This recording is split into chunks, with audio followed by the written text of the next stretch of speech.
everyone, this is Melissa, and I'm the talkative introvert. I got another INTJ episode for y'all today. If you're new to the podcast, my sister-in-law and I recently discovered that we are both INTJs and are loving all things INTJ related, and apparently so do you guys. So without further ado, let's get into the episode. Today I'm joined by Leah. I also call her Louie, so I'll probably use those interchangeably throughout the episode.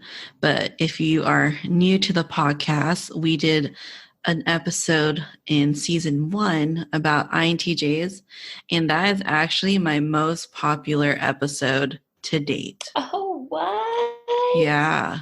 Really? I think it surpassed 100 downloads already. Ah, sweet. I'm so glad that's my episode now.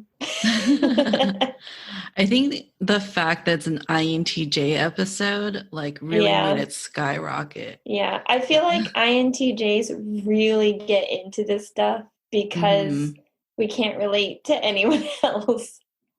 Yeah, I mean, the moment I found out I was an INTJ, I spent hours searching about what is an INTJ. Yeah, my whole life changed, honestly. Yeah.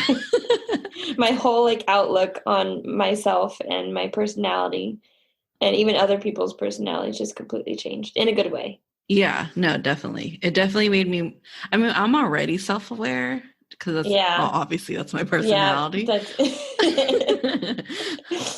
a little too self-aware to where it almost makes us a little crazy, I feel like. Yeah, definitely. So it helps to realize that there's other people like that. Yeah, it's nice to know that you're not alone. It really is. It helps a lot. Because even though it's the rarest personality type, that's still a lot of people. 2% of whatever the population of the world is still a lot of people. Yeah, you just have to find them. Yeah, I haven't found one yet, though, other than you. Yeah, I know. So I guess it really is that rare. I know. We get close, though. We get really close. There's a lot of INFJs, I feel like. Or ENFJs. Oh, in our family, yeah. Yeah. There's definitely a lot of my sisters. Blah, blah, blah. Yeah. Because my sisters are very, very close to us, but not exactly. Just the extroverted version, Anna's the feeling version. Mm-hmm. Something like that.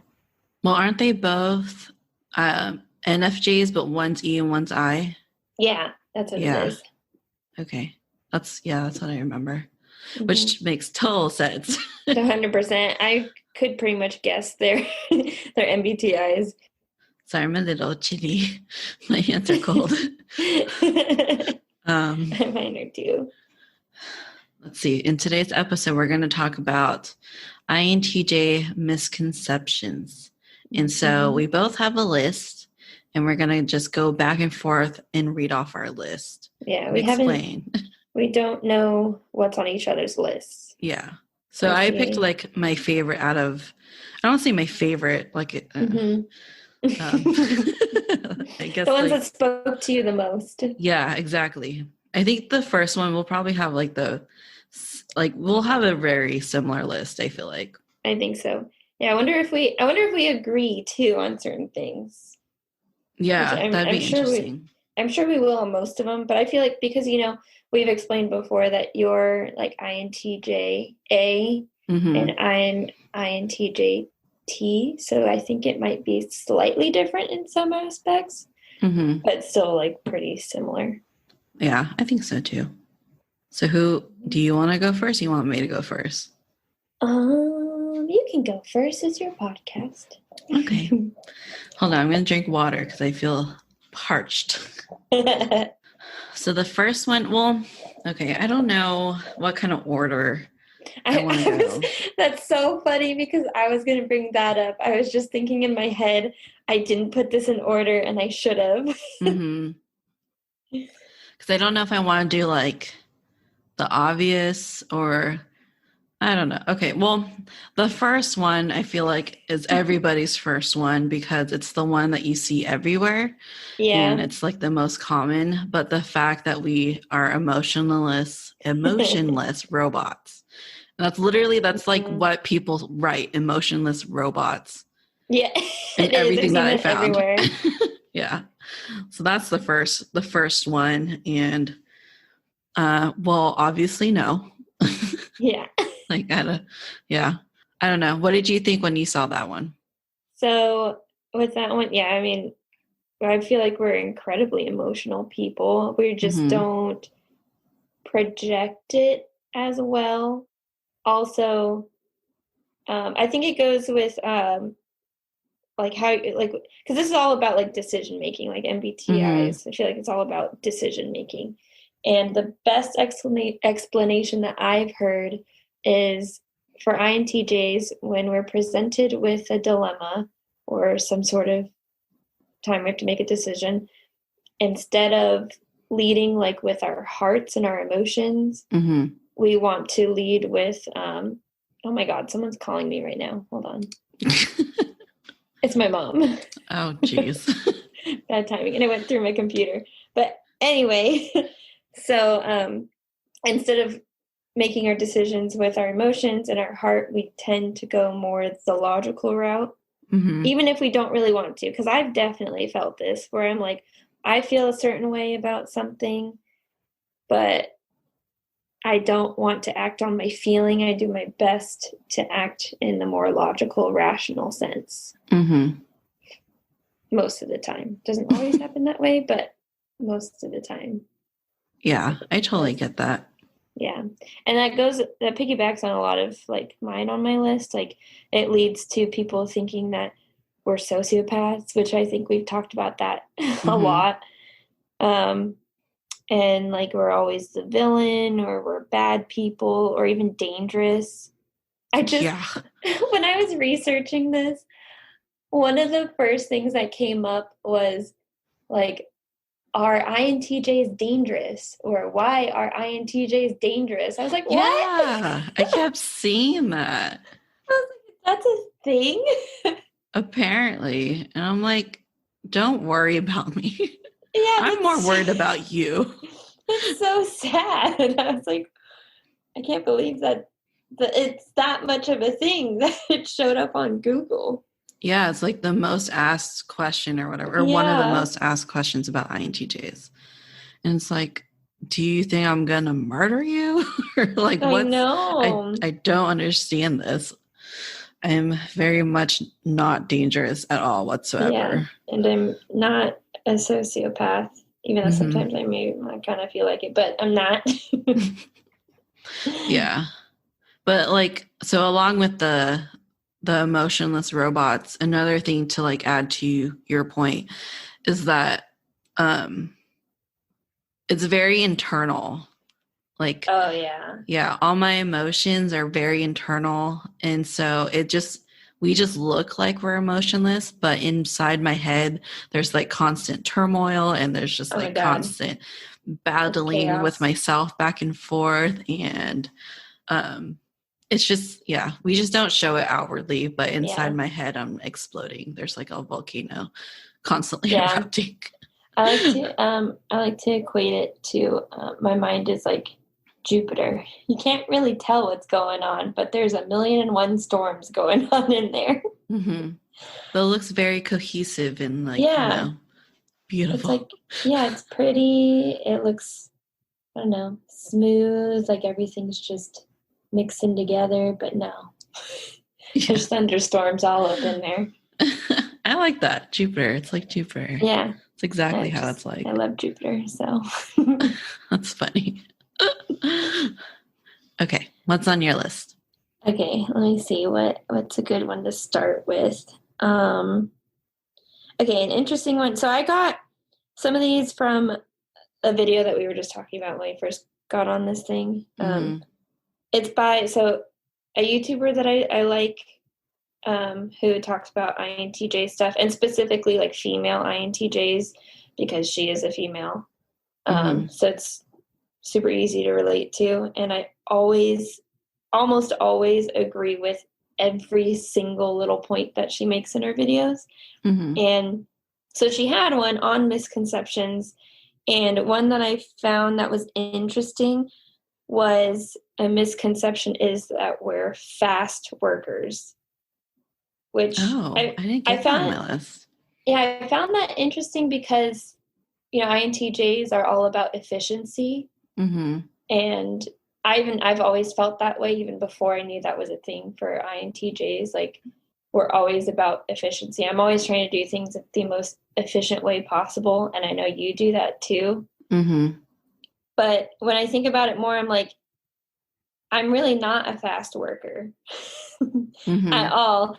And the biggest reason why is because I think too much. And she talked about this too, because she's the same way, where I think too much about something and I plan too much, that I'm spending all this time thinking and planning exactly how to do something that it just doesn't get done. Or it takes forever for it to get done. Yeah. But I feel like you're not too much like that, because you're pretty like productive all the time, I feel like, from what I see anyway. Yeah, it depends. But I understand that part about like planning and Yeah. planning too much, because so a great example actually, because I just took up a certain area at work. Mm-hmm. It's funny. So I am now the liaison, or like the point of contact for process improvements. Mm-hmm. And Oh. I love it. I love process improvement. That Like, actually sounds very fun. yeah, it's a really great thing that all organizations should have. But anyway, so I took that up. I actually volunteered to take it up too. Like, I wanted to Of do course it. you did. I was like, yeah, process improvements. We all need that all the time. Mm-hmm. And so I inherited it from a person, and hopefully they'll never listen to this, but it was, what's a proper way to say this? Oh no. I want to say it was a shit show, but that's really mean. But that's basically, I can't think of a better word. I feel like that's not a bad way to say that. Yeah, sure. And so I had to like basically revamp the whole process, and I spent so much time like planning and stuff that it took me forever to finally like start executing it. And you have to like do stuff on a weekly basis. And I was like Thursday, and I was like, oh shoot, I haven't even done anything yet. I've just been planning. So Yeah, okay. So you understand. yeah. But once I'm done with like the planning process and outlining exactly what I want to do and all that stuff, like it's just smooth sailing from there. And like Yeah. I automate a lot of the stuff that I do. Like, there's a lot of stuff people don't know that they can do with Outlook, for example. And I'm constantly like, I kind of feel bad because it makes me sound like a know-it-all. But a lot of times, there's like reoccurring emails that you send weekly, right? Yeah. And so there's like functions on Outlook where you could do like quick steps or quick ads or whatever, or I think they're called quick parts, whatever they're called, doesn't matter. And I'm always telling people, it's like, oh, did you know that you can actually just do this? And it's just like at a click of a button, And I do that a lot, where it's like, oh, you could just do this, or you could just do it this way. And I know that feeling. yeah. And I feel bad, but at the same time, it's like, I just saved you like 15 minutes from writing that email, So, but yeah, I get the whole planning thing, but I think the fast working part comes from the planning. So once you're done planning, then yeah, everything like I do it's pretty automated, and I could do it pretty quickly. So yeah, I guess that's very true. I think that's how it is for me too. Because if you're including all that planning, like, it takes me forever to plan things out. And mostly because I just really love the planning process. Me too. I just love planning things. I love writing in my planner. I'm a planner freak.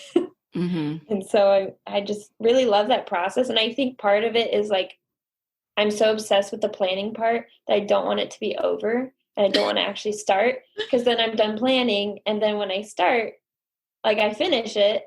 And then it's like, wait, now what do I do? Do you use OneNote? No. I don't think so. That sounds familiar. It's a I think I have Microsoft it. thing. Oh, I have Or it like an on my office thing. computer. Yeah, no, I've never Oh. used it. What is it for? It's solely around note taking, but there's like a million ways you can write notes, and you can make task lists and to-do lists, and they actually have like the little squares where you can check them off. Oh, that's pretty nice. But I have to write everything down. I have to write. I can't computerize it for some reason. I just have to write everything down. I get that. So this is probably not efficient, but I do have a notepad and my pencil and a pen. I don't know why I have both. I think it just depends on what I'm feeling. And oh my God, I do the same thing. Because I have a special pencil. It's a special Tombow monograph pencil. And then I always have my G2 pilots. Yep. Preferably in a 0.38, but right now I have a 0.07 because that's what I found. Oh my God. Oh, I would die if I had the 0.7s. They're just too thick, man. They're too thick. Like I can like kind of handle the 0.5s, but the 0.38s, man, everyone at work knows not to touch my pen. Everyone at work took it. So I'm stuck with these stupid like 0.07s. It's just it's just too thick. See, I was so crazy about it that people know not to touch my pen at work because I freak out if it goes missing. It happened today, actually. I was like, oh my God, I can't find my pen. And my coworker's like, oh my God, someone stole Leah's pen. Because, I don't know how it is in Virginia, but the 0.38s, I have to get them ordered. They don't sell them like at the store because they usually have like the 5s and the 7s. Yep. So those are like special. Yeah, they're gold. Yeah. I have to special order them too. I mean, just through Amazon, but still. Oh, Jet Pens is a good one. Jet Pens? Mm-hmm. I don't know if I've ever used Jet Pens. They're a good pen store. I think you'd really like that website. Oh, it's a pen store. Ooh, I should look them up. Mm-hmm. Anyways, what were we talking about? What was our... being fast workers. Oh. Okay. I think we covered that. Yeah, I think we did too. So it's your turn now, right? Yeah. Okay, so fast workers. I'm trying to think of like what's a good flow. But that's pretty smart. Okay, so one that irritates me, I guess the most is not the most, but a lot, is the misconception that we don't know how to have fun. That was going to be my next one. Is it?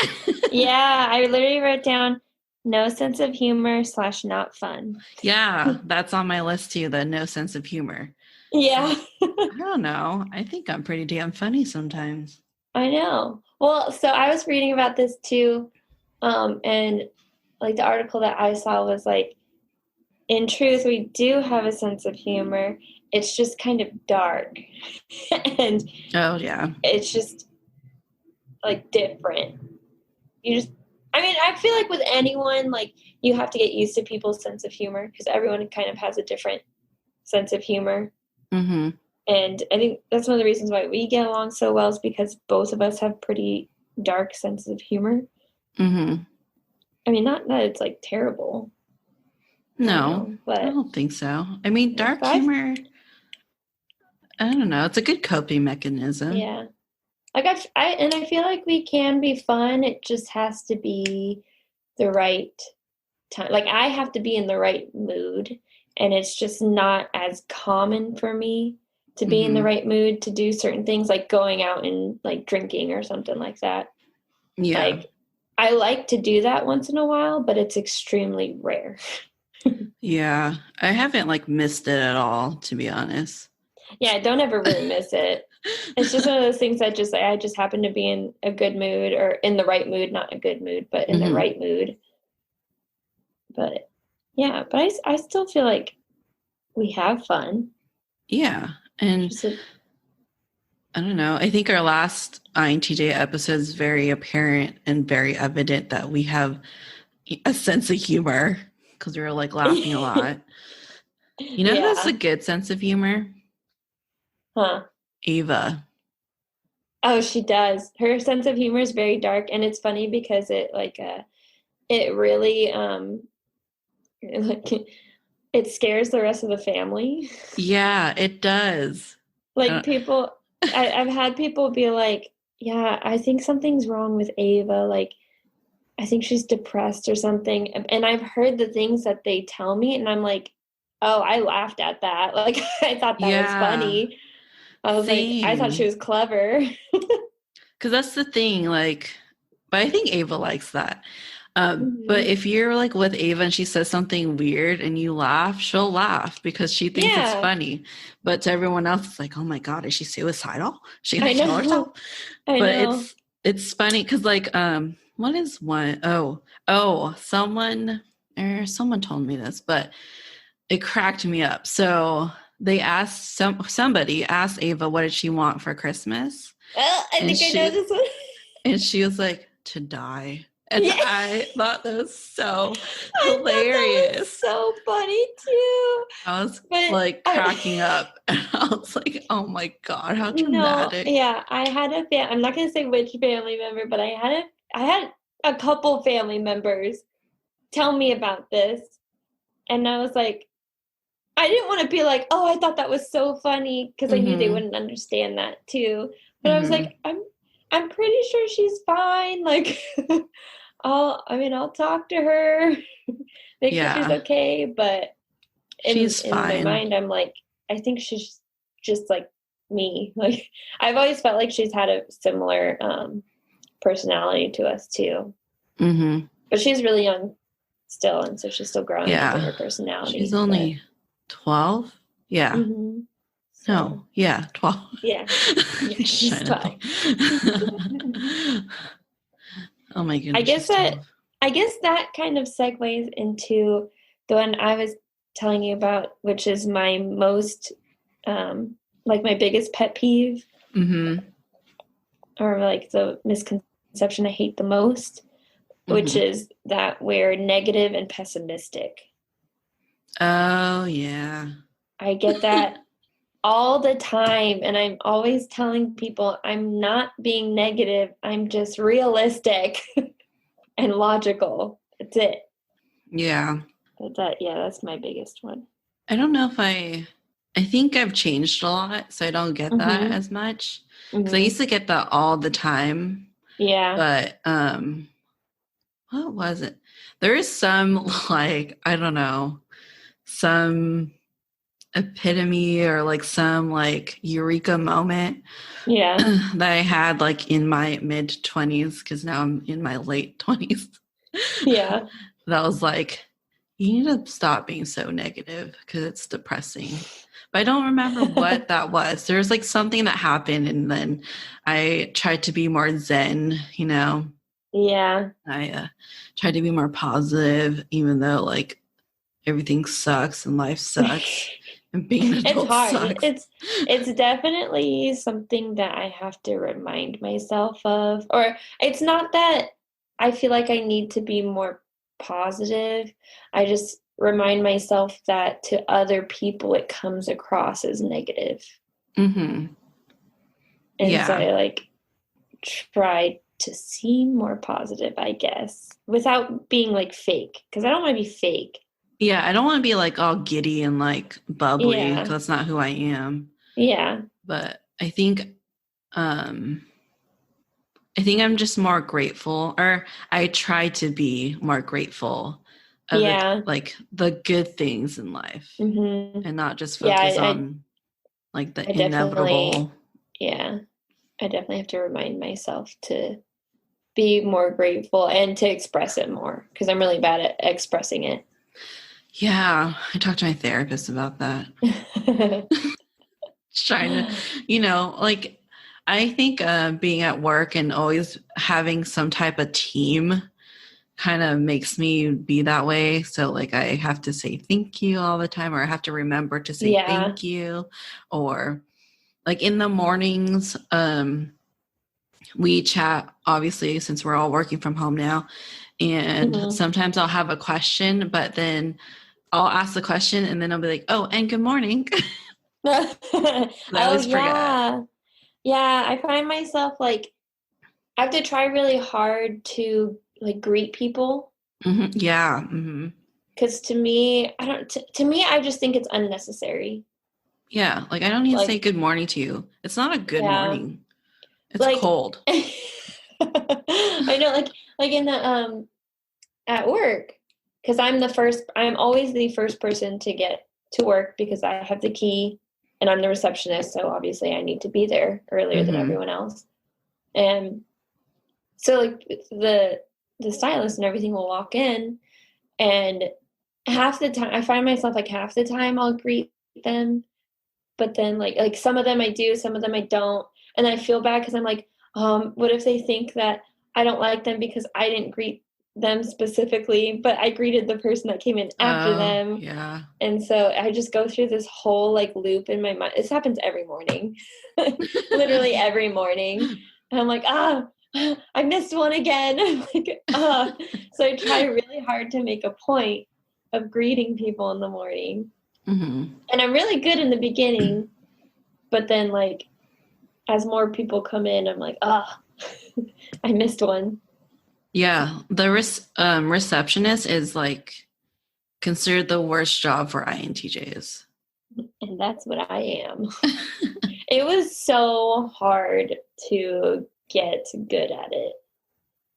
Like I really, really hated being a receptionist. Like my first probably year of doing it. And now I'm like 4 or 5 years in now. 4.5, 5 years in. And now it's like hard. Yeah, now it's gotten easier, but I definitely have my days where I'm like, oh man, I don't want to talk to people today, but I have to, and I have to be nice. I have to be like bubblier, like, yeah.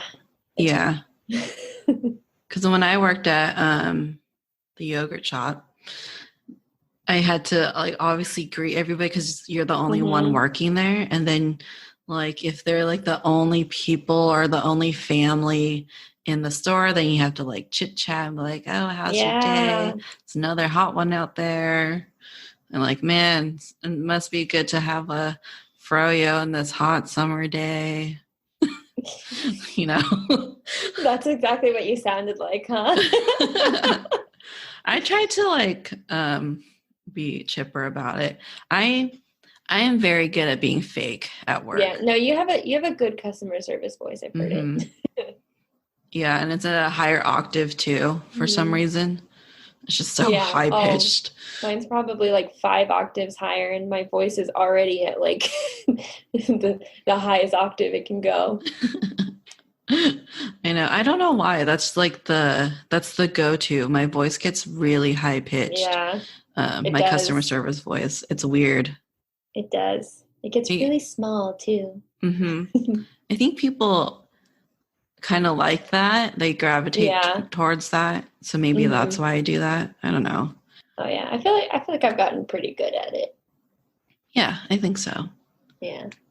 Like I remember in the beginning of my job when I first got there, people tell me all the time, like, oh, you're so nice to the customers, or the clients, you're so like, I don't know. They always say that I'm really good on the phone too. I'm like, I really hate talking on the phone. I really hate it.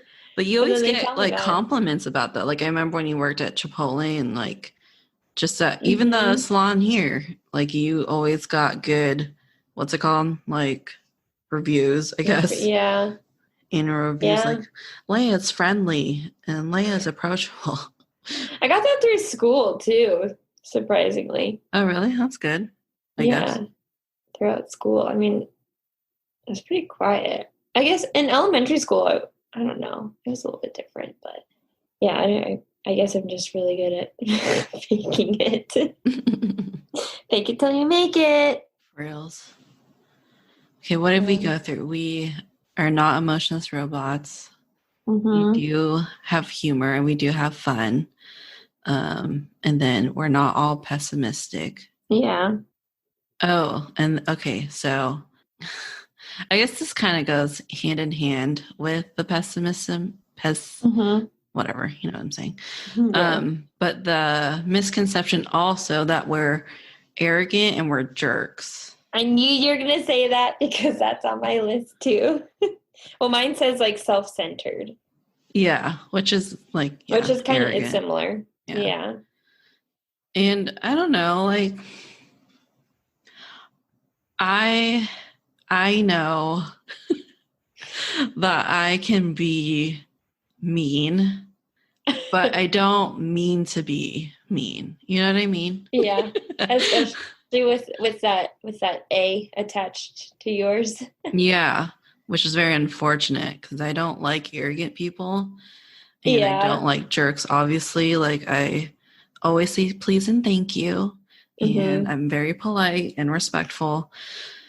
So, but I know that I can be that way because when I'm that way, like when I'm like a jerk, if you will, or like Mm-hmm. an arrogant or whatever, it's because I'm comfortable with you. Yeah. Does that make sense? Yeah. That makes total sense because that's when it comes out for me too. Because Mm-hmm. I feel like, no offense, but I feel like I'm not as bad as you are in that sense where Yeah, I I don't agree. yeah, I don't I could. I don't come across as that very often, Mm-hmm. but when I do get very comfortable with people, it can happen. And I've had issues in the past, like with friends as I'm getting closer to them, Mm-hmm. where like I've done something like that or been that way and they're like, whoa, and it gets like kind of weird. But then I have to remind myself, like, oh, don't be that way. Yeah, because your guard goes down, right? Yeah. And so, like, the more comfortable you are, the more you don't like, what's the word? Like, you're not constantly checking yourself to make sure you're Yeah, like conforming or whatever. And you're just being exactly. yourself. So, which is kind of, geez, I hate that. Like, the more myself, the more arrogant and jerkish I am. But, I know. but it has nothing like, I don't know, like the arrogant part. I kind of hate that one because it's like, I don't know if I don't know if I agree that I'm arrogant. I think I am the way I am. This one's hard, to be It honest. is. It is. Because sometimes I feel like I am. Like I can Mm-hmm. be.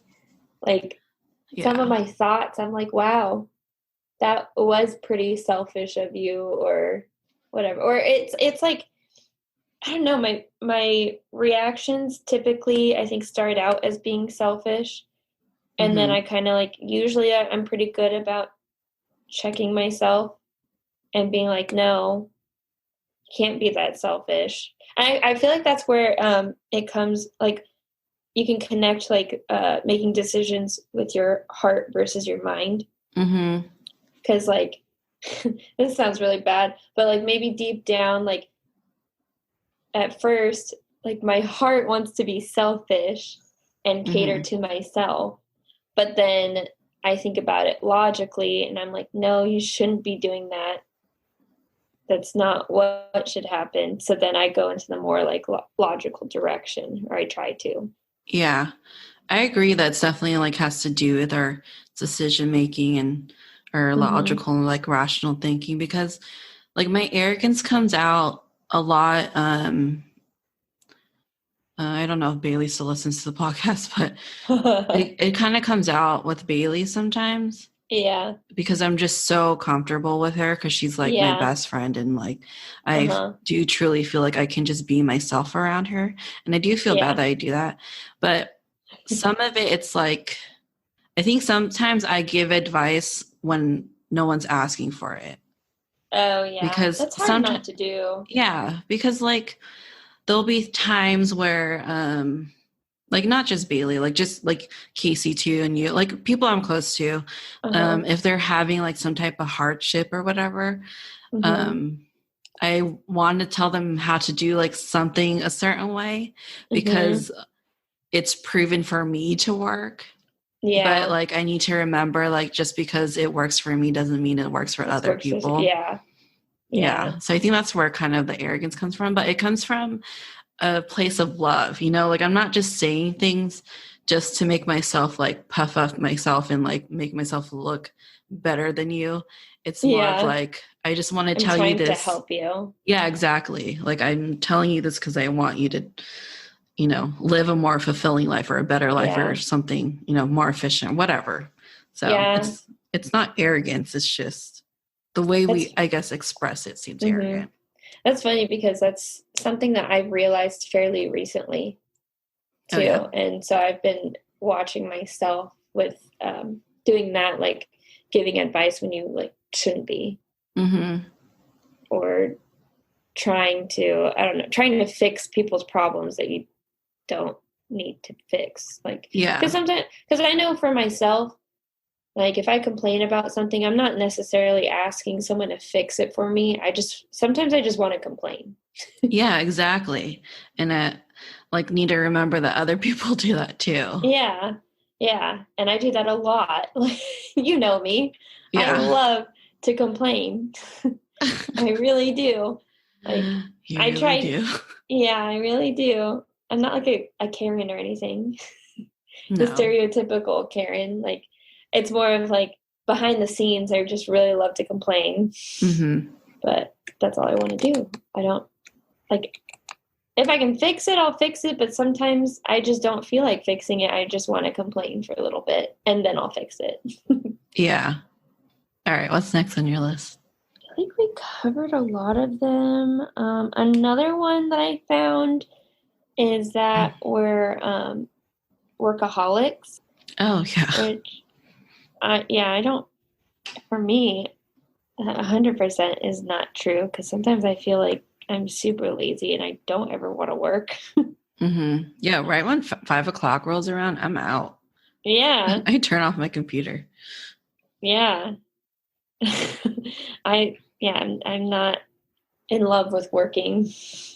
Yeah, I don't understand. I don't get that one. Yeah, I love learning. Yeah. I guess that could be misconstrued as being a workaholic. Because like today, I worked this morning like 8:30 to 3.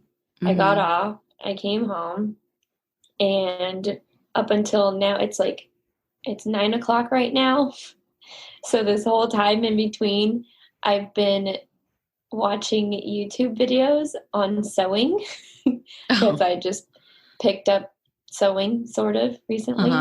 So I've spent like hours just watching these videos, and I do this a lot where I like really get into something and I like really dive into it. And it's funny because sometimes Fabian will pop into the room and he'll be like, "What are you doing?" And I'm like, "Oh, I'm just watching this video or whatever." And then he'll be like, "Okay," leaves for like a couple hours, and I see him sneak back in, and I can tell he's like, "Why is she still doing that?" And then he'll like come in again and be like, "You're still doing that?" I'm like, "Yeah, I'm busy. Leave me alone." That's funny. I think it depends on what you're passionate about. Because like when I'm crafting a card, for example, probably like just the same way like you are, it takes me hours to craft them, right? Because everything's handmade and stuff. Yep. But I can just work on that for hours because I love it. And I love like the whole trying to like figure out how to do certain ways and how things work kind of, and learning how to do new things. So I guess that makes sense. Like workaholic, but not necessarily like work, but like stuff we're passionate about. Yeah. And I feel like we just like to do a lot of things and just like to learn a lot of things. That's kind of like a never ending cycle for us. Yeah, definitely. Do it constantly. Like when I do some of these podcast episodes, because I always write like an outline first, and I'll spend like hours, and it's kind of the same thing. Like Brandon does the same thing where he'll pop in and he'll just see like, "Oh, are you still working on the podcast?" And I'm like, "Yep." And then he'll pop in like, it'll be like 11 and he'll be like, "Are you going to bed?" I'm like, "Yep, I'm almost done." And then it's another hour later. Yeah. Oh my God. 100% me. Because It's so bad sometimes.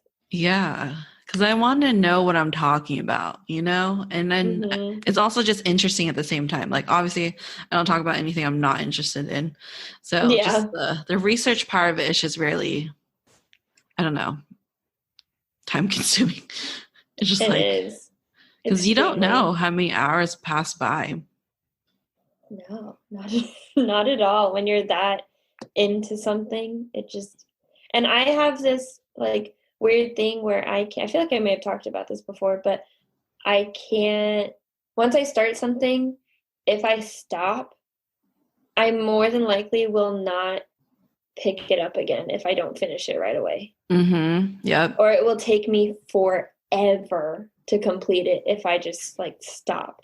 So I feel like I have to, when I start something, I feel like I have to finish it in that one period of time, however long it is, however long it takes me. I have to do it all at once, which is why I think I procrastinate too. This embroidery project that I started before school started, and I couldn't finish it all in one day. Well, embroidery projects usually do take me a few days because it takes hours.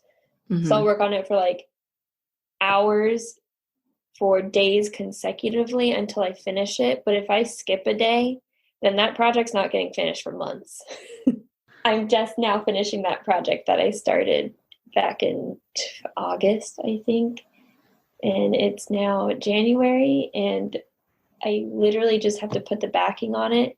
It'll take me 10 minutes. And it's taken me that long to finish it. Just because I put it down for one day. Yeah, I'm the same way. I don't know if that's an INTJ thing. Yeah. But I wonder. Yeah, because all the video games I play, I don't know if I finished any of them. Oh, I've never finished a video game. I don't think ever. Oh, Fable. I finished Fable one time. Oh, yeah. I finished Fable. Yeah. But it was after restarting it 3 times over the span of 10 years. Yeah. I don't know why. I just once I put it down, like you said, it's so hard to pick it up. That's kind of the same way with my crafts too. That's why I hate when I have to glue something, because then I have to wait for it to dry, cure overnight sometimes. And luckily most of my cards are actually like my mom pays me to make birthday cards for her friends and stuff. And I've had other people ask me to. And so luckily I have that deadline, because if I didn't have that deadline, I don't know if I'll get anything done. That's why I'm scared to make deadlines for myself. When someone asks for me to make them something, I legitimately tell them I have no idea when I'm going to get this done. Because I don't want to put a deadline, because I don't want to put myself in that situation. Because then I know I'll end up dreading it. And I don't want to dread something that I really like to do. Yeah. That's why I stopped making birthday cards for everybody. Yeah. Because that birthday is a deadline. Yeah, that birthday is a deadline. And I don't even know if I made any of those deadlines, to be honest. Oh, yeah. Even when I do try to set a deadline, I more than likely will not make it. Especially if I don't promise it to somebody. Oh, yeah. If I promise it to somebody, I have to do it. Yeah. Which is why I don't do that. Yeah, exactly. I'm terrible. Oh my God. Oh man, I sound like a horrible person. No. That's fine. I still owe you a link cross stitch, which I did start. Oh yeah, you asked me that a long time ago. Yeah, that was I forgot about that. I think it's been a year. Has it been a year? Because I finished June's patch a year ago, I think this month. Okay, then yeah, it's been a year. And it was shortly after that. So it's pretty close to a year. But I started it, and I actually did pick it up again a few days ago, and then I put it back down, and it's been a few days. But I'm determined it will get done. Thanks. Yeah. Someday. Yeah. It'll just show up one day, and you'll be like, oh, there it is. Did you get everything on your list? I had a couple others I don't know if they're that good though. I mean, some of them I feel like could be lumped into other things. Like one of them I put down was that INTJs are not good in romantic relationships. I feel like that kind of goes with the emotionless robot thing. It could be lumped into that. Yeah, a lot of these can be like, because I did have that, and then I had the one where like we don't put others' feelings into consideration. Oh yeah, yeah, that kind of goes with the selfish thing too. I feel like. Yeah. Yeah, that's hard. That's a daily struggle. That is. But I don't know. Like I care deeply, like, of my friends and family, and I'm always there for them.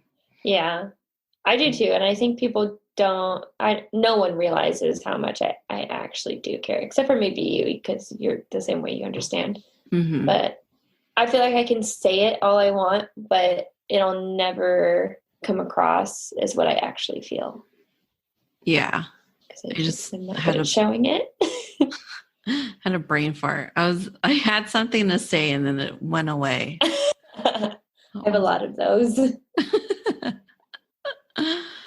Oh, what was it? I had something that, oh shoot. It's dinner time. I thought you fed him already. I fed him early. Oh. Link's on a schedule too. He eats at 6:30 every evening, and then he eats, I think at 6 o'clock is when Brandon wakes up in the morning. Oh, so he's on the 12-hour schedule. That's good. Yeah, because he can't, like, it's not like Ripley where you can just like leave a bowl of food out, you know? Yeah. And he'll just eat it whenever he feels like it. We were filling up. So Link has this canister that has his dog food, and we were filling it up, and Link like just came running because he heard it, and he tried to eat like all of it while you're filling it up. Yeah, and I was like, I wonder if we just left this, if he would eat the whole thing. He probably would, and then he'd puke it all up. Yeah, and then he'll eat it again. Yep. Oh yeah. I'm sure Maggie would do that too. She surprisingly doesn't try to eat it when we refill the canister too. Oh, that's good. But she's always looking for food. Yeah, Lane's very, I don't know, just something about food. Like he'll remember if a treat like slid under the fridge or under the couch or something and you can't reach it. And he'll remember every single day until you get it out. Every single day. And it's insane, like the determination, because it's just one kibble, you know, like that's really nothing. And he'll cry and whine until you get it out. Yeah, Maggie will do that too, because once in a blue moon, I'll like feed her in the kennel, and I'll just put it like on the bottom of the kennel, not in a bowl or anything, because she scarfs her food down, so it helps her eat it slower. And sometimes like a piece of kibble will get out of the kennel and underneath it. And I don't realize it. And then like a few hours later, she'll be like really trying to get at it. And I'm like, what is she doing? And I'll forget about it. And then she'll try to do it again. I'm like, what is she doing? And she's just trying to get this teeny tiny piece of kibble.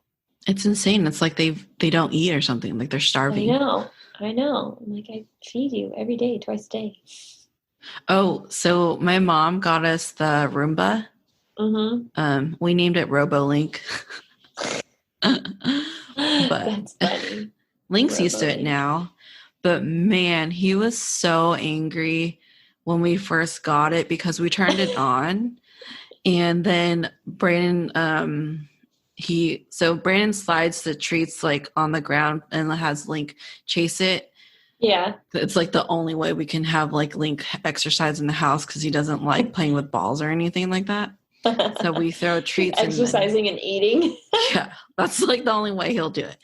Because he doesn't play outside either, you know? Like he just does his thing and comes in. Like he doesn't, I don't know, whatever. Link's lazy.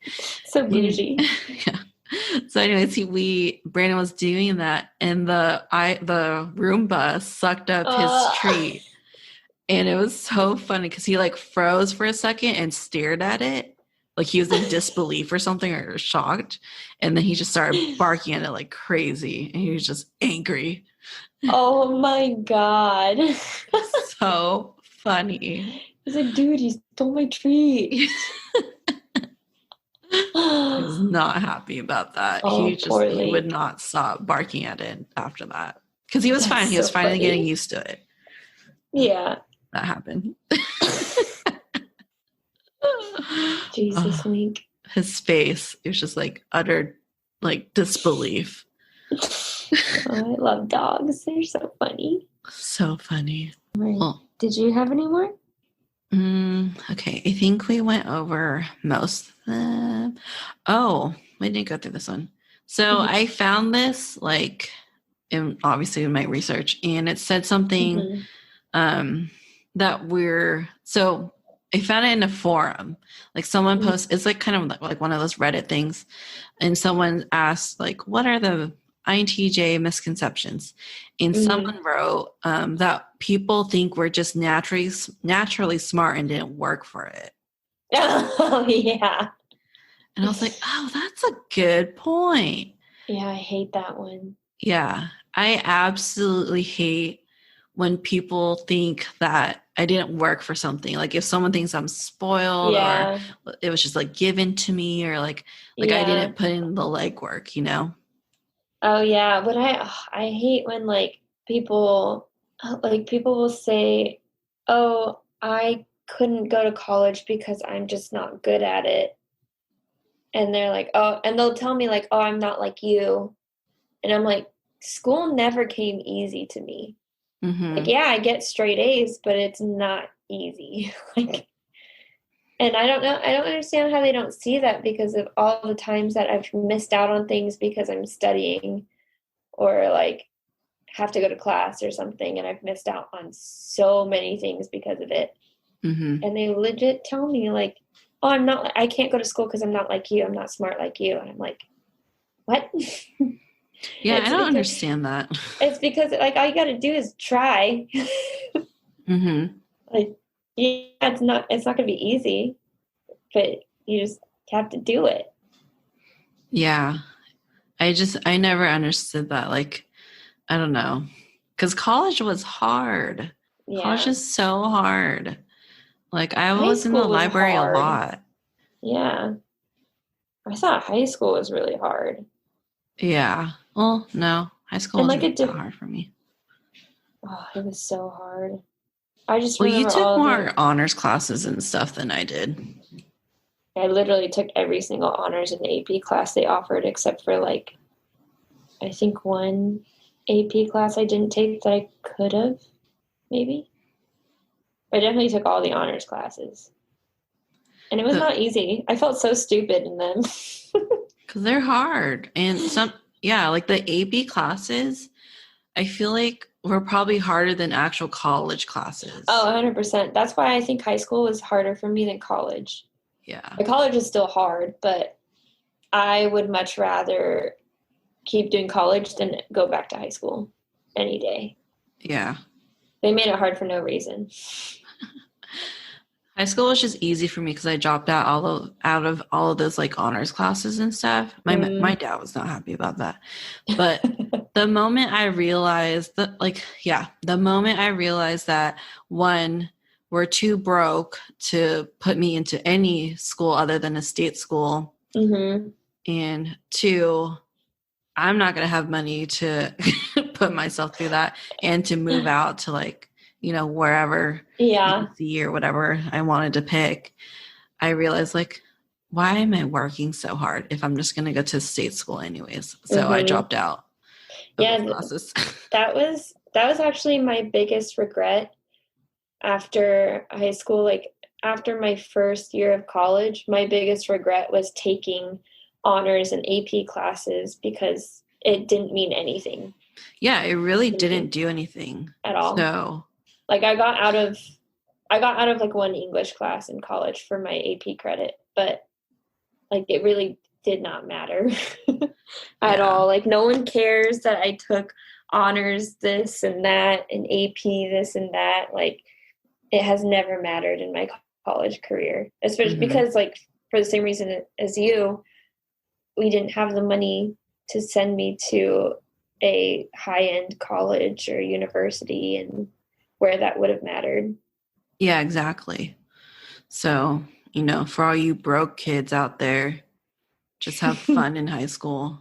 Seriously, though. Don't do honors, don't do AP. I didn't do anything in high school, and everyone has all these like funny stories or like just fun stories, which I mean, I did have a good time. I had a lot of great friends and stuff, but there are definitely a lot of things that I felt like I missed out on, and I could have done more or had more like different experiences than what I had. Yeah, definitely. But whatever, I'm here now. I try not to regret anything. I like where I'm at now, so. Yeah, I definitely like where I'm at now too. Like I do miss college just for the learning aspect and the environment, but not for like the actual work, like doing group work and homework and all that stuff. Yeah, but that's why that's why I'm so excited to graduate so that I can just take college for fun. Yeah, I think when I retire, I'll probably do like college classes just for fun. Yeah, that's one of my biggest dreams actually, is to just take classes that I want to take, because I haven't been able to take classes that I want to take because I'm trying to finish my degree. Because it's free. Like, you don't actually have to enroll. You can literally, like, we used to have, I don't know if you have it at your school, but we used to have like old people just come, but people just come in and sit down. Oh, really? Like in our class. And they'll just like, as long as there's an open seat available, like they'll just sit in the class and just like learn with us. And it's completely free because they didn't actually sign up and they're not an actual student, but they'll just let you just sit there. Yeah. It depends on the teacher too, obviously. That's cool. And like how, what's it called? How full it is. Yeah, how full it is. Well, I will definitely be doing that in the future. Yeah. And I was like, oh, that's cool. Because after obviously like the first couple of weeks, people start to stop going to class. And so there's more room. It's like half the class is left at the end of the semester. Yeah, exactly. If that. I hated the professors who actually checked attendance. Oh my God. Have you had that yet? Oh yeah, it's the thing now because of financial aid. Oh, really? They have to. It's required now. Yeah.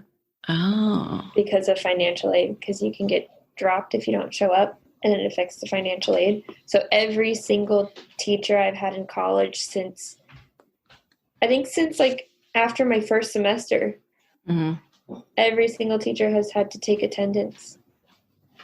Oh, I didn't know that. That must be a new thing. Yeah.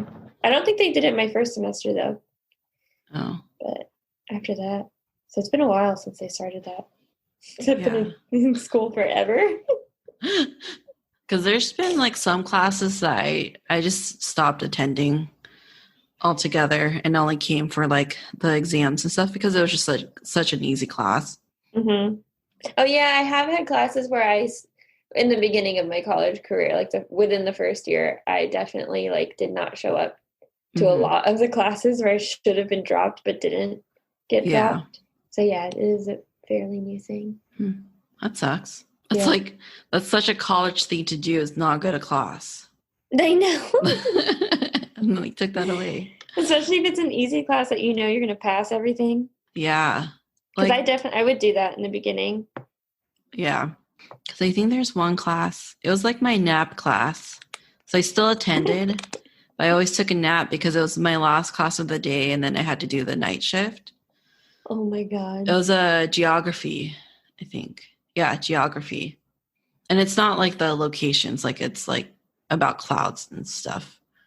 Right, like the weather and all that stuff.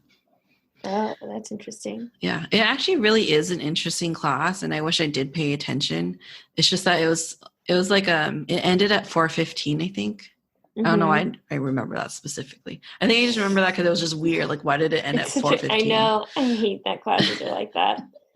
And like usually my days start early. Well, you lived with me. But I'm usually out of the house before everyone's even awake sometimes. So I'm just like tired by that time. So that was like my nap time. And I got a B. So Oh my God. Yeah, I think I fell asleep in almost all of my classes.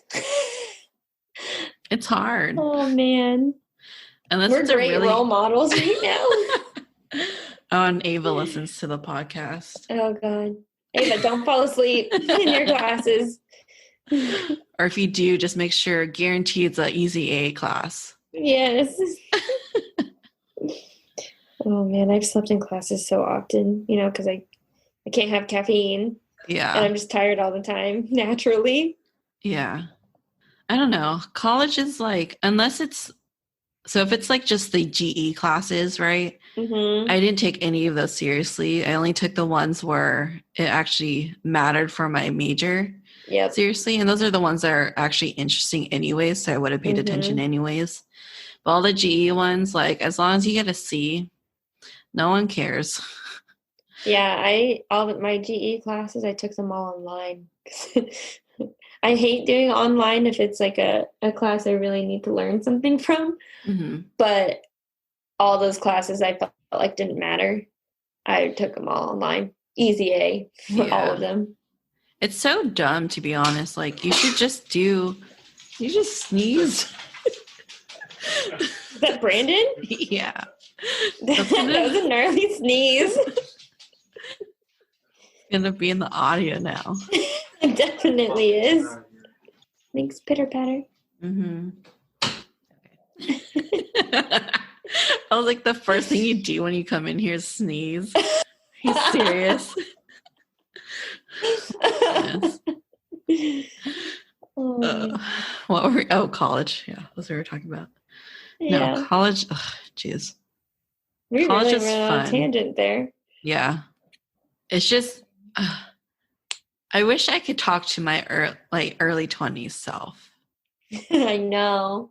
Like, with the things you know now. Oh, Ava, soak this different. Yeah. I know, and it's annoying because like I hate being that person that's like, oh, enjoy it now, because I remember when I was that age, I was like, oh, I hate when people tell me that. Yeah. No, like I think I've caught myself a few times tell Ava, like, enjoy being a kid, Yeah. And it just, I know as a kid, like, you hate being told that because being an adult is cool. You can do whatever you want, you know. No one can tell you when to go to bed or to brush your teeth or whatever. You truly don't understand, though, until you are an adult. Yeah. And Brandon was saying, like, recently how he even said, you'll understand when you get older. And he knew. And that's the dreaded phrase. Exactly. I was like, oh, now I'm old. Now that I said that.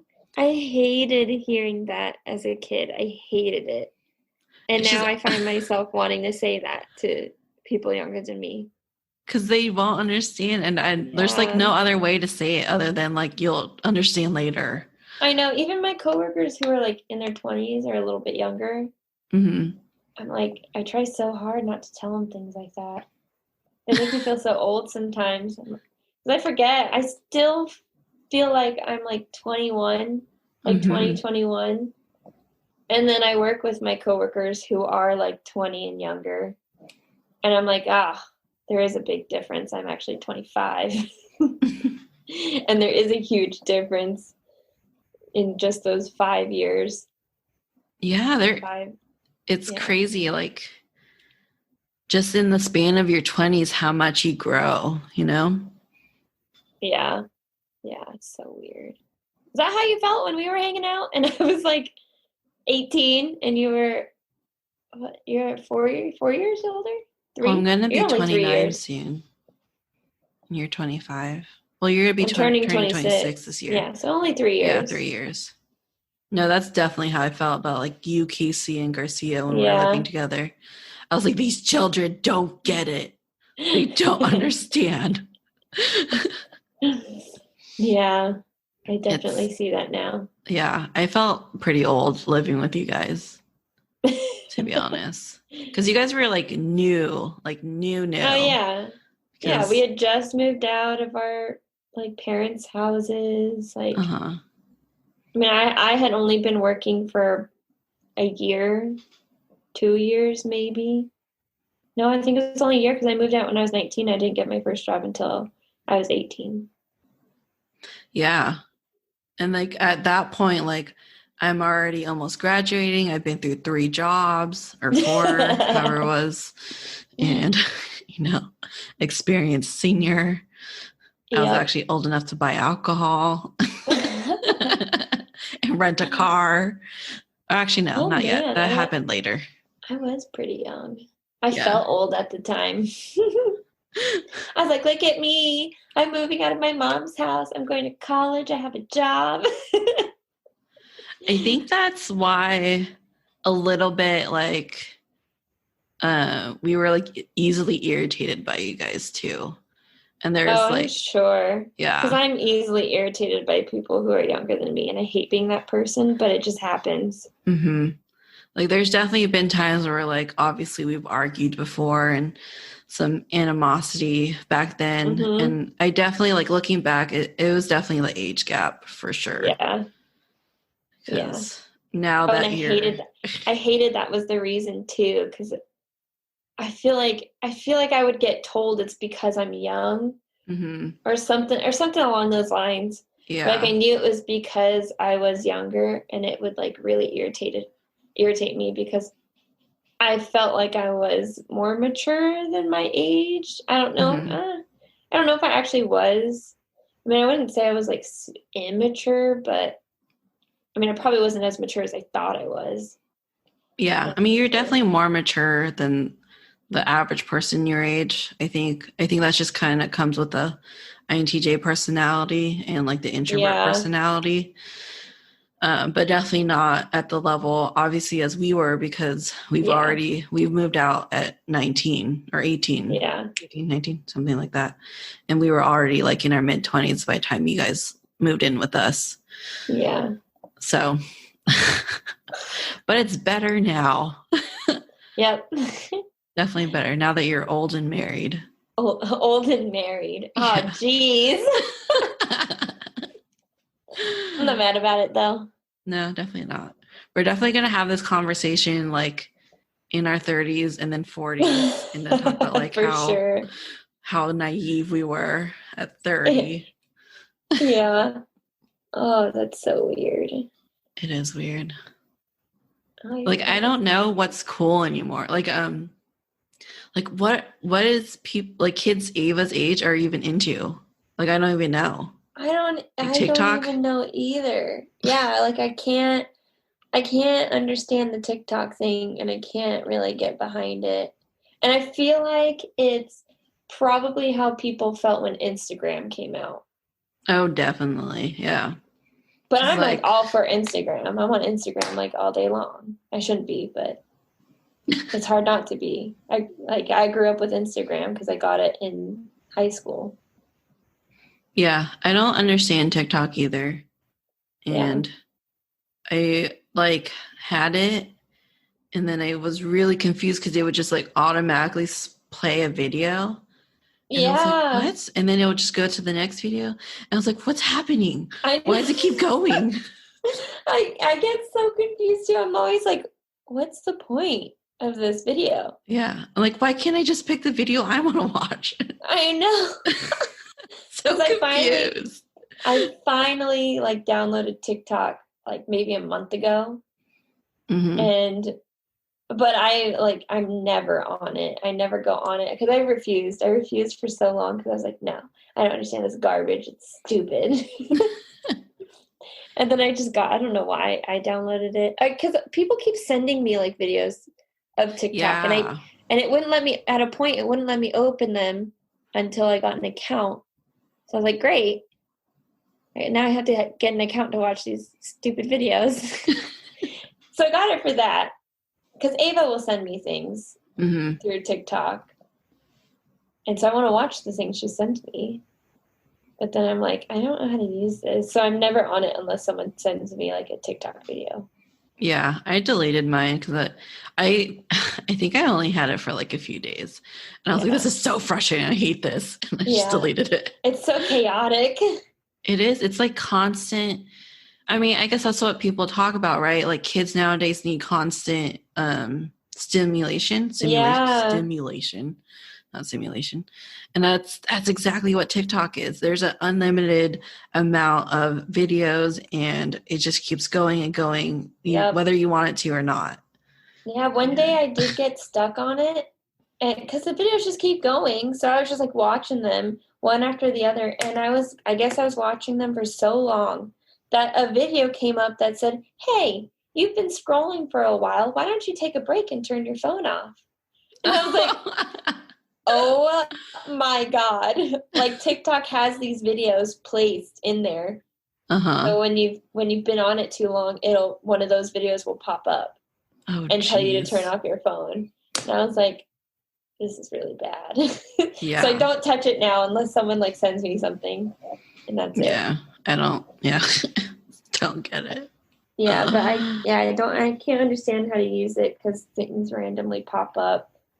It's not like Instagram where you only see the things that you follow. Yeah, but Instagram now has that weird, like you can either click view older posts or it'll go straight to like these new posts. Do you notice that? Like the upgrade? Nice. I don't know if I've seen this yet. Oh, I feel old. And then there's like, they changed the buttons around. And so now it's basically like TikTok. There's like a part of Instagram that's basically TikTok. Oh, the reels? Yeah. Yeah, I try to kind of avoid that a little bit too because that gets a little chaotic. Yeah, because it's like the same formula. Yeah, because there's like reels, there's the IGTV, and then there's like the regular videos that people post that are neither of those things. They're just a video. And then there's like the photos. Yeah. What's the difference of reels and IGTV? I have no idea. Okay. I think they're just adopting TikTok so that they're still relevant or something. Yeah. Because I have like, the podcast Instagram and it's a business account. So it's not like a regular account. And they'll say like, what's it called?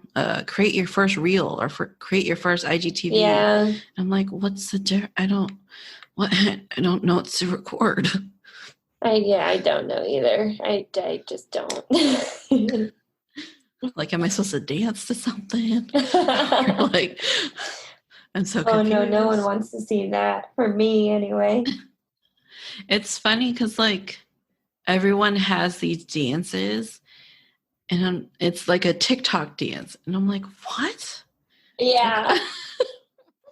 It's so Am I supposed to know this? It's so hard not to watch it, though. That's the thing.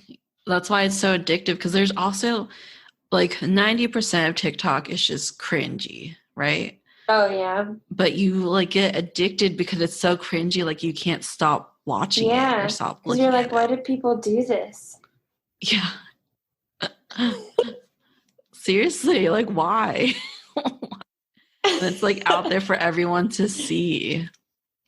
Yeah, it's very strange. Wow, we really went on a tangent there. Yeah, that's okay. It's not a podcast episode without a tangent. I know. The title of this episode should just be like two INTJs ranting about random things. Ranting about TikTok. Two old INTJs. I know. That sounds bad. I can't believe I'm going to be 29. Yeah, that's pretty weird. It is weird. Fabian's also going to be 29 and well, I guess you're slightly older than him. Yeah, by a few months. Yeah, just 1 month. Because it's February. Yeah, February 28th. Yeah. Man. I mean, it doesn't matter. Like, for me, it definitely doesn't matter because I'm not going to have kids. So I'm not, like, marching to that 35 deadline. Yeah. But still, it's just weird. It's so weird. It's weird. It's weird to think that I'm going to have a 30-year-old husband soon. I know. And Brandon's turning 30 this year. I know. And I still feel like I'm 20. It's super weird. I know. Like, I still think of Mikey as the same Mikey as like as ever, you know? It's like 10 years ago. Yeah, but like he has a daughter, he's already one, and then Yeah. another baby on the way, and he's Yeah. almost 30 and he's married. But I think it's because Mikey still plays with Beyblades, right? And Yeah. we still play like board games and Everyone still pretty much looks the same. yeah, like we're all Asian, so we don't age until we're like 50. So, And then the white gene's gonna hit and we're gonna age real fast. oh yeah. No Forgot. offense. That was probably really offensive. Well, you're half white, so it's okay. You Yeah, could say it's that. okay. Yeah. Sometimes I forget that other people might be listening to this. Oh, I know. That's okay. And then I should probably watch what I say. Yeah, I should watch what I say, but then I came to a realization. I think I said this in the last episode, but I'm going to offend someone. I just know it. Like, there's just no way around it. This. Yeah. There really is no way around it. Like, I'll try, but they're really, especially because I'm trying to be like true and genuine to my personality and who I am. And my experience, at least, a lot of people don't agree with my ideals and my beliefs and what I think. So I'm going to offend anyone just because of that aspect of me. I just know. That's true. That's why I don't want to get into like the politics and stuff that's going on. Oh, yeah. No. Because believe me, I got my opinions. I'm not going to talk about it. It's too touchy right now. Like, oh, especially now. Oh my goodness. Like you can't say anything around people. They'll just snap at you. You know? It's like, oh, okay. So I just don't talk about politics at all. Yeah, that reminds me of a video I watched today from that YouTuber. I don't know if I ever said her name, but the YouTuber is Amy Y. Oh, yeah, I love her. Yeah, Amy spelled AIMEE. Mm-hmm. And where was I going with this? Yeah, I watched her video. It had something to do with what you were. Oh, she was talking about how she really hates that people don't. People are just like overly sensitive and can't understand like I don't, how do I say this? How INTJs just come across as being harsh and cold-hearted and stuff like that. Mm-hmm. Because like people are just like too sensitive. Yeah. And just can't understand like our personality basically. Yeah. And they get offended easily by it. And she's like, I don't care. Like, if you get offended, that's your problem. I was like, oh my God, that's hilarious. That's true, though. Like, I don't know if it's just something that's now, like it's a now thing, like this generation or whatever. But people are so sensitive. Like, so sensitive. And it's insane. That's why I can't talk about anything around anyone sometimes. Yeah. Like I prefer just to be to myself. Like, yeah. I thank you to Casey. She taught me how to mute people on Instagram. So you could like mute so you can mute people on Instagram, like their stories or their posts or both. And because I'm friends with some family members and friends who are just so emotional and so like I don't know, like too much for me to handle. So I just mute their stories because it's very hateful. I'm just like, I can't handle it. It's too much. We don't have the same ideals, but I still love you. So I'm going to still be friends with you, but not watch your stories. I'm going to mute you. Yeah. That's just for now, clever. You know, until like, because this happens every 4 years, right? Where everyone's in a hubbub about like who's going to win. Then after a while, people kind of just forget, you know, like, it's really sad, obviously, like the whole BLM stuff, right? How like everyone's on Instagram and everyone had like the black square and everyone's like gung ho, like, yeah, blah, blah, blah. Yeah. But then it like started to fade away. And that just happens with every single movement and every political, like every presidency. It's like really hot and heavy.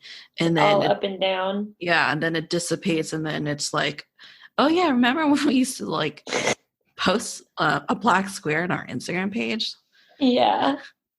I'm reminded by it, like when I'm like randomly stalking, I don't know, like a celebrity or something, and I scroll through and I see the black square. I'm like, what is this? And I click on it. I'm like, oh yeah. Yeah, that happened. Yeah. So I'm just waiting for it to, because it just happens every time. Like people are so passionate about it at the moment, but then eventually people just succumb to whatever happens, which is really sad. That's a really sad statement. Like I'm sure our ancestors like Susan B. Anthony and Martin Luther King Jr. would be really upset that we just forget about it later. But when we have all this information and all this like freedom of passing around this information, however free that is now, but so it's too much. Like everyone's so sensitive about anything and everything, and like it's to the point where I feel like I can't even say anything. Yeah. That's why I just avoid a lot of those conversations. Unless I know for a fact that the other person has the same ideals as me, then it's a little bit easier to talk about it, which is not really like super healthy because you're supposed to talk to the opposing side. But I just generally try to avoid most of it. Yeah. For me, everybody's the opposing side. So no one has, other than Brandon, like no one really has the same ideals that I do. Exact. Yeah. Because I'm not, but like either Democrat or Republican, obviously, like I mentioned that. And so it's just, and I can't talk to either of my friends who are one or the other, because then they just, I don't know, they get all heated and angry about it. And it just gets uncomfortable and awkward. Yeah. And I frankly just don't care enough to be that heated or that angry anymore. Like I used to kind of, but then I'm like, well, I'm not going to go out and do anything about it. So there's like no point in me being this. Politics is not my passion. It never will be. So. And I'm silent about it. Like I don't post all that stuff on social media. Like, like I just vote for whatever I vote for. No one needs to know what I vote for. I'm just going to vote for whatever I believe in. Yeah. And then I donate to whoever. Yeah, exactly. So like you can be supportive of whatever political affiliation you want to be supportive of without telling the world, or like without being so out there and outlandish about it. I think that's the introvert talking. Yeah, that's true. Because the people who do post are usually extroverts. Yeah. No offense to them. No, not at all. Like, I mean, if that's what makes you feel like you're doing something, then by all means do it. But yeah, you do you. Shouldn't be like, you're a bad person because you're not posting left and right about it. And I hate that. I know. I hate that. Like during the whole BLM part of 2020, what is it? Someone put a post like, if you're not sharing or spreading the word on like social media, then you're choosing to stay silent and not be part of the movement, or you're against like colored people because you're not sharing the word, or blah blah blah, something like that. And that pissed me off because like I don't have to be like posting, because that's not me, that's not my, like that's not my personality, that's not who I am. And you're telling me that I need to change my personality just to show that I'm supporting something or not supporting something. Like, no, like I'm going to do the things I think is right, regardless of social media or not. Like, I totally agree. Yeah. Oh, that made me so mad. I was like, I'm a person of color. Like, don't tell me what. Yeah. You know what I mean? Yeah, that was so annoying. I've definitely seen so many posts about that, and I'm like, Yeah. I'm not gonna feel bad because that's just not how I do things. So yeah, I do things there's silently. yeah, exactly. Silent warrior. Yeah, definitely. People. Mm-hmm. Oh, that's why I don't go on social media that often. Yeah. Or like, yeah, like most of the things I follow are just like craft pages or Yeah. something that doesn't have to deal with current events, basically. Mm-hmm. Yeah. Mine's all like legitimately just like gym workouts, embroidery, some sewing, and then like friends and stuff. That's about it. Yeah, that's about And it. yoga. Oh, yeah. I haven't done my yoga today or yesterday because I didn't have time yesterday. Doing today's after this yoga. I need to make dinner still. I haven't eaten. I had 2 apples and peanut That's better butter. than me. I had to have a pizza. You're lazy today. That's why I have to do the yoga. I bought an apple slicer. Oh my God. Because I eat a lot of apples. To make things more efficient. Yeah, it's like one swipe, you just push it down. Yeah. It's honestly the best thing ever. I love it. I use it all the time. Your apple slicer. Yeah. Like, it's seriously the best thing I bought this year so far. Well, I mean, it's only 8 days into the year, so yeah, that's true. Not as sad as it sounds. Because I was thinking one day, because I was cutting out my apple, and I cut up pieces for Link too, so we could eat an apple together. Yeah. That's why I always have 2 apples, and it was taking me forever, and I had a meeting, but I don't know. I always get, like, during my lunch, I always end up doing something and then doing that for a long time instead of actually eating lunch or making myself a lunch. Yeah. And so I was trying to quickly, like, cut up the apple, but I didn't want to cut myself. And then I made a little pieces for Link. And then I was thinking, this is so stupid. Why does it take so long to cut a damn apple? Then I realized I was like, wait a minute. There's apple slicers. So I bought an apple slicer that day. That's an INTJ thing right there. 100%. It's so frustrating because I don't like eating the apple. I have to slice an apple because I don't like eating the apple because then it's like sticky and then the juice gets on your hand and then you can't touch anything. It's stupid. Then you're down one hand. It saves like cleanup time, slicing time. Like, how much more efficient can you get? Exactly. Best purchase ever. You guys, if you eat apples, get an apple slicer. Too bad I don't eat apples. I eat bananas. Oh, but those are easy. Yeah, bananas are efficient. Maybe that's why I like them so much. True. You just grab one and go. I just can hear tell Link. Them to go out. Go out. Linkus dinkus. Anyways, that's why I hate oranges.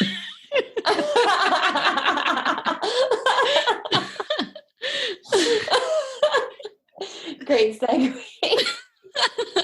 Oh my God. Really though, I get too lazy to eat oranges. Okay, so maybe this is a misconception I feel like about me. Okay. Or people think I'm lazy, which, I mean, granted, I can be very lazy. Mm-hmm. I know sometimes I feel very lazy. But it's because, like, I don't want to do certain things because it just takes too much time and it's not worth the time that it takes. Like peeling an orange. Yeah, oranges are good and they're good for you, but it's really not worth the time and the mess it takes to prepare it. Yeah, because you have to use both hands. Both hands are sticky. You have to peel it unless you're the type that peels and eats at the same time, which is a no-no for me. I have to peel the whole thing and then eat it. I think, yeah, I think that's what I do too. And I'm so just weird. And I don't like that extra film. Like after you peel it, the white stuff on it. Oh, yeah. I always peel that off. Yeah, so I have to double peel it. Yeah. And it's just annoying. Yeah. And this It's a isn't an mess. INTJ thing, but I have eczema and I'm allergic to fruits. So Oh my God. it's killer when like fruit juice gets on my hands. Oh my gosh, it hurts. It's like getting lemon on your cuts. Oh, that's Yeah, miserable. it is. So oranges suck. Like, just give me some orange juice. Yeah, really though. People are And like, I this feel is so interesting. and I always, I know, we're so interesting. But props to you if you've made it this far into the episode. But I feel like I always have to be eating, or I have to be doing something while I'm eating. Yeah. Like I can't just sit down and eat most of the time, unless I'm sitting down and eating with people. Mm-hmm. Then I'm like, yeah, let's sit down, let's eat, let's talk, whatever. But if it's just me, like when I'm home alone or something, I have to be doing something while I'm eating. Yeah, so me it's hard too. for me. Yeah, so it's hard for me to like eat things that are messy because I need my hands, and also like when we're getting into one of our moods, like you're like a crafting mood or something, and you're doing a project that you have to finish all in one, and it takes hours, but you can't take a break to eat. I would hate, like I would go hours without eating because that's how much I don't want to stop when I do something. Same. Like I've My gone a whole bladder day. will be bursting. Yeah. Bladder will be bursting. Yeah. Yeah. I get to the point where I'm like doing the pee dance while I'm working on something. And then finally get to the point where I'm like, I'm about to pee my pants. So then I really have to go. But then it makes the bathroom time go by faster because then I'm like in and out. Yeah. I had to stop doing that though, because I got a UTI. Oh, yeah. And it was because I was holding my pee too much. And then I was like, yeah, I probably shouldn't do that. That's not natural. And that's the first time I've ever had one. I've never had one before. And it was because I was holding my pee a bunch. Oh my God. That would happen to people at Chipotle. Oh, yeah. Because peak hours. So for those of you who haven't worked at Chipotle, we have peak hours where you're not allowed to move from your spot for like, it's what ours, I think ours was like 2-3 hours long. I think it was 3 hours long. Maybe only 2. I feel like it's 2. I think mine was 2 or 3. I've heard of like New York. There's a store in New York where their peak hour is like 4 hours long. Jesus. Yeah. 4 hours? Yeah. That's way too long. Yeah, and you can't move. And so like the girls would get UTIs all the time. God, that's awful. Yeah. Yeah, there's I don't know if I should tell this story, but please tell the story. You can cut it later if you need to. No, it's fine. Because I would just tell this to a normal person, to anyone anyways. So there's this one time it was during peak and I was in the back of the house. And I was at the grill.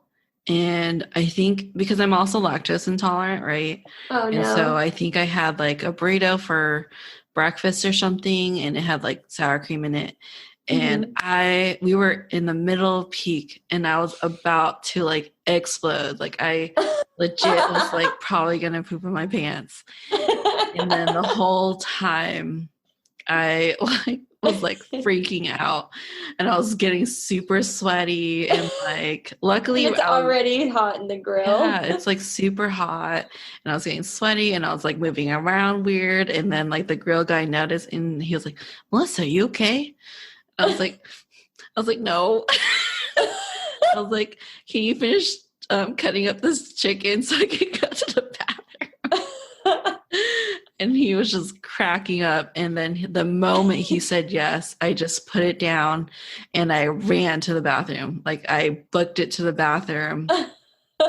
But then, because at Chipotle, I don't know if it's Were like this they everywhere, but you know how they have like a only key? one stall? Oh, you Oh had a no, key not the fob key. in? No, we didn't have the key anymore. But they only had one stall, Yeah.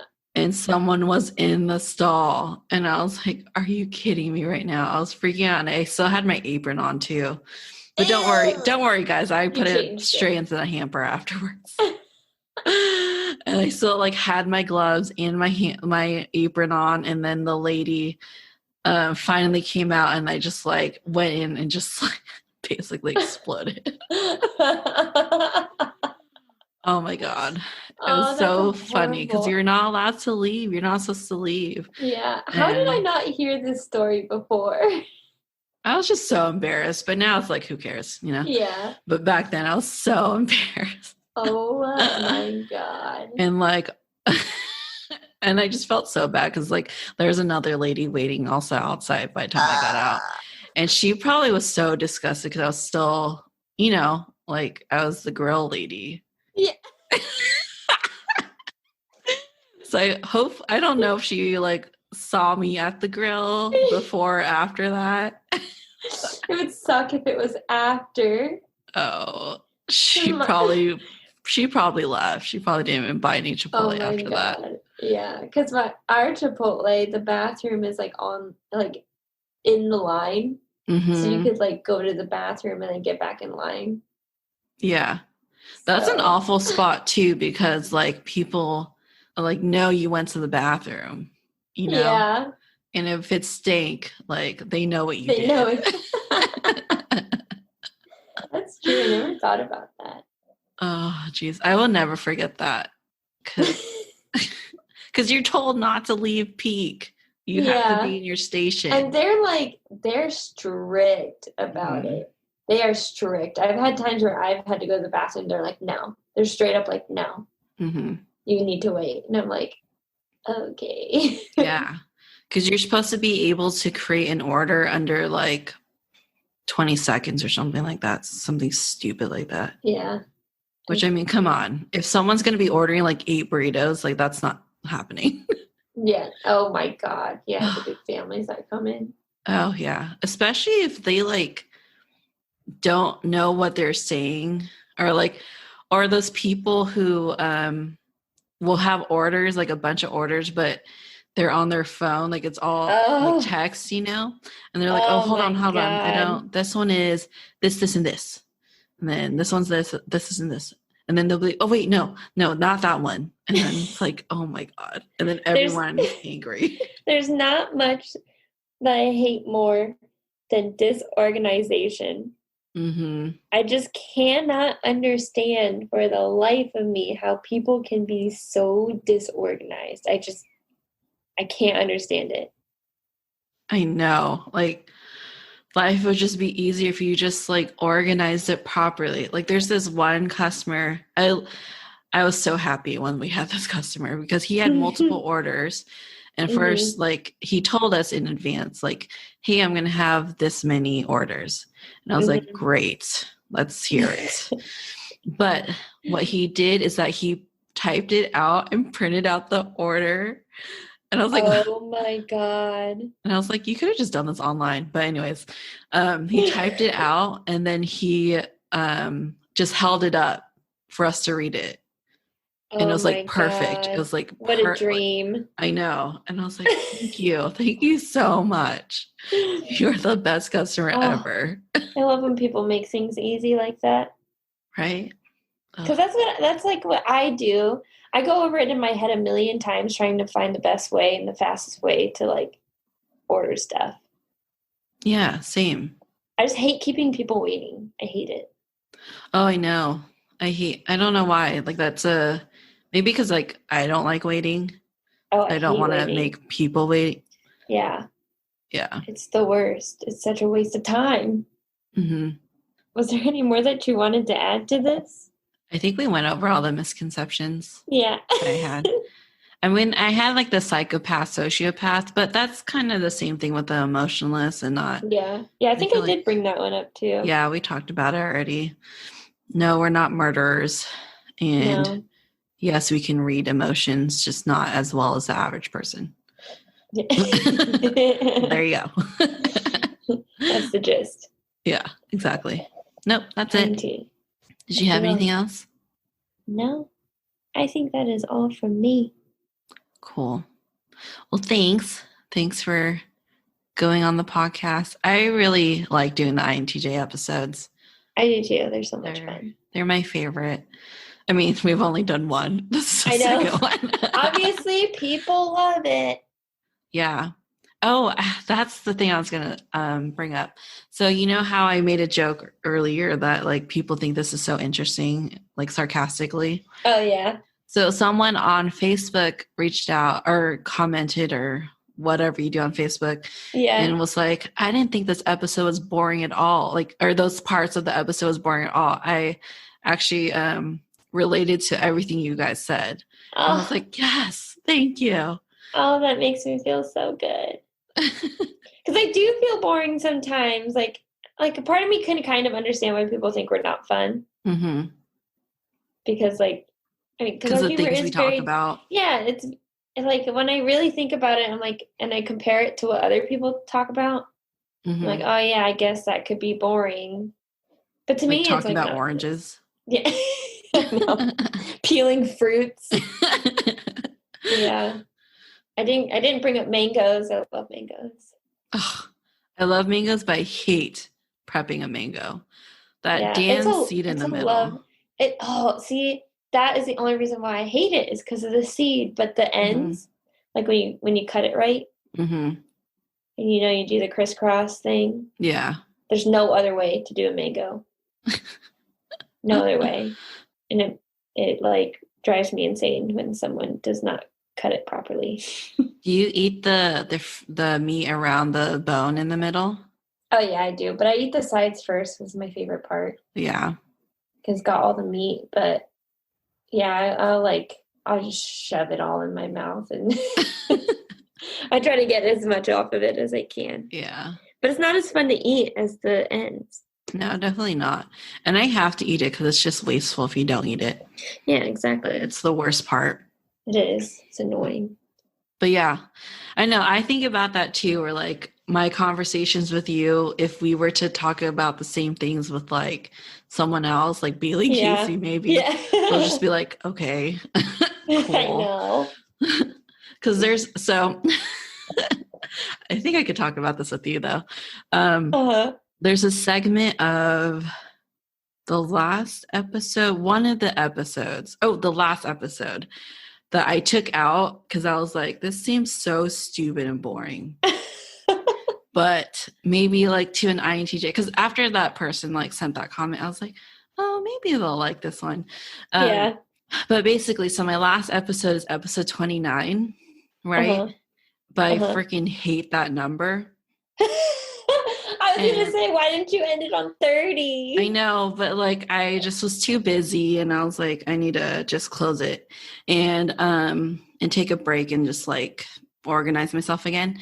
And so I went on this whole rant about numbers because I'm very particular about numbers.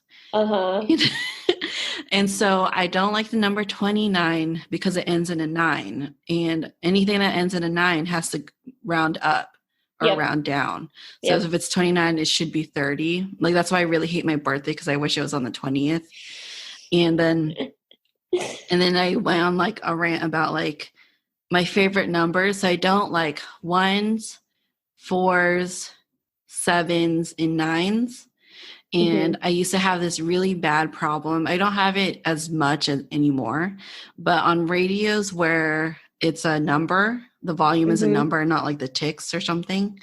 I can't put them in those numbers. Like if it's going to land on a 1, for example, so like 11, it needs to go down to 10.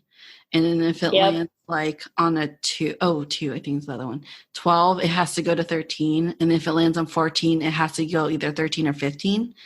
And then if it lands on a 7, it'll have to go to either 18 or 16. And if it lands on a 9, it has to go up. It can't go down. So it won't go down to 18, but it'll go up to 20. Oh my God. I'm similar, but not that extreme. But I have to have them on multiples of 5. Yeah, that's a big one too. Like it has to be multiples of 5. I don't know what my reasoning is behind those. I think they just have to be like divisible by certain numbers. Yeah. Like my favorite number is 36. That's random. See, mine, you're going to hate this. My favorite number is 11. Oh, see, no, actually, if they're Because doubles, it's okay. If it's like 11, 22, 33, that's fine. Yeah. Oh, man. Yeah, and you know why I like the number 11? Why? Because truly the number 1 is my favorite number, but I feel like that makes me sound selfish, so I say it's 11. Oh, my goodness. That's funny. But really, I think number 1 is the prettiest number. Yeah, I think that's why I like 36. It's voluptuous. Oh, you've told me this before. Yes. I don't know if I've ever told anyone. Yeah, I guess think you have told me this before. And I do, this is bad. I like the number 69 because I like that they fit together like that. Mm-hmm. Yeah, me too. I just hate the connotation behind it. Yeah. But yeah, I don't know. I deleted that whole segment because I was like, who's going to care about how I feel about numbers? Me. I'm equally as weird. I think, isn't Brandon the same way? No, I don't think so. I feel like he can put I feel like he's weird about the volume thing too. I'll see if I notice that next time. Ask him because I'm pretty sure he can only put it in numbers that are divisible by 5 also. Yeah, because I get really depressed when the number below is too low and the number above is too high, like the volume, because like it just makes me so depressed because I was like, it's too quiet, but then it's too loud. Yes, I hate that. I hate it so much. And I always max out my volume on my phone and in my car, so it's just like maxed. But the max volume in my car is 63. Oh. Why? Why is it 63? Why isn't it 60 or 65? And it's so annoying. See, I don't like the number 65 because I want it to be 66. The 60s is a weird one. So weird. That's so weird. But I'm a lot better now. Like I like exposure therapy. So I would put a volume at like 14, for example. 14 specifically, I remember 14 because that was the one I started with. And I just kept it there. And I just kept it there until I forgot. But it took a really long time for me to forget.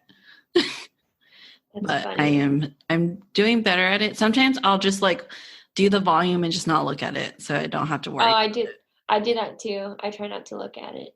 But then I'll look at it, like say I'm in the car and I do that right before I leave the car. I'll check to see, because I wanted to know if subconsciously I know what number it's on. Like I want to know if it lands on a number that I like, or or if it doesn't actually matter. Like my brain doesn't care. It's really sad that I completely understand that. It's such a weird thing. Like I don't know if that's like a mental thing. Like is that like an OCD thing or like I don't know. I don't know if that's. I mean, it doesn't affect my way of life in any way, so it doesn't matter. Yeah. But I'm just curious if that's like a mental thing or like I want to know why, because I don't know why. I know. I don't know why either. And why numbers? Maybe because they're easier to control. It's got to be a control thing. Yeah, I think so too. It's probably a control thing. So I'm a bit of a control freak. Because I also don't like those volumes where it's 2 bars that are on top of each other.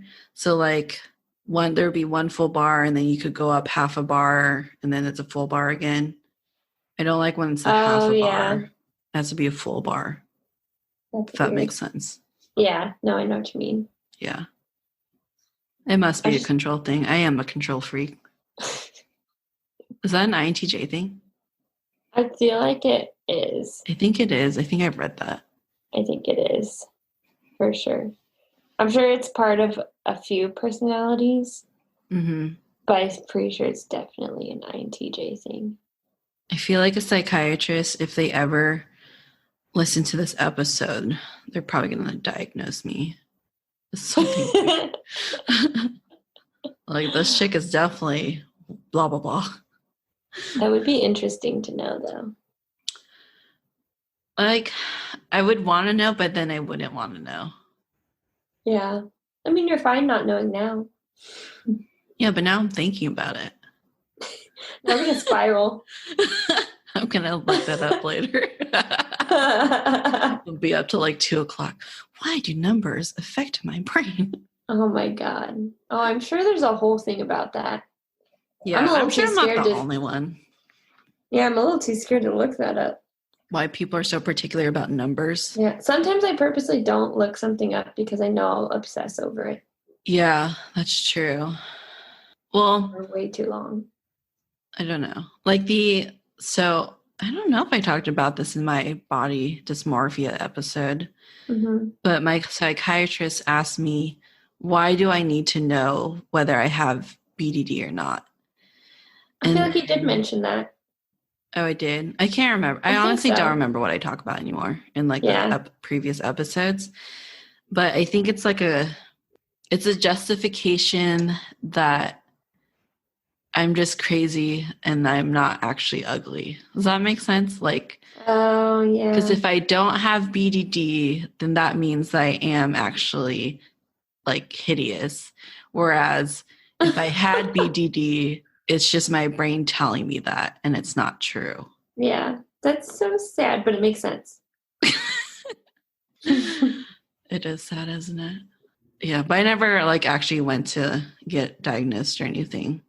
Yeah. So at the end of the day, it also doesn't matter.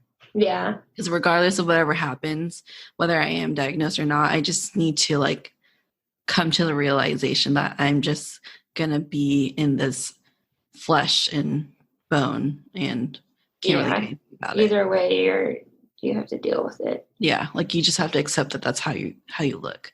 Because I am not gonna be getting no plastic surgery.